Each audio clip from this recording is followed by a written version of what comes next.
আল্লাহ তাআলার কাছে মুমিনরা একটা মহামারী দিবে আল্লাহ তাআলা ইয়াজুজ মাজুজের মধ্যে, ওরা মরে যাবে সব।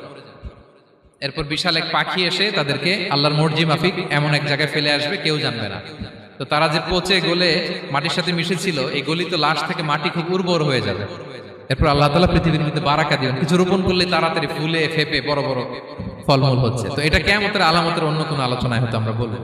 তো জুলকারনাইন তিনি বিশাল এখানে প্রাচীর তৈরি করে দিয়েছিলেন, এবং প্রাচীর তৈরি করে দিয়ে তাদেরকে বলেছিলেন যে যতদিন আল্লাহ তাআলা চাইবেন এটা থাকবে, এবং যেদিন আল্লাহ তাআলার আদেশ আসবে এটা ভেঙে খান খান হয়ে যাবে।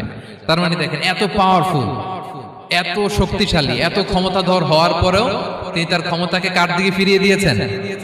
যে আল্লাহ যতদিন চাইবে এই প্রাচীর টিকে থাকবে, যেদিন আল্লাহ তাআলার আদেশ আসবে এই প্রাচীর ভেঙে খান খান হয়ে যাবে। সো আমরা ক্ষমতার দেখা পেলে, চেয়ার একটা পেলে আমরা যেন জালিম হয়ে না উঠি, এটা হচ্ছে এখান থেকে শিক্ষা। আমরা যেন জুলুম না করি।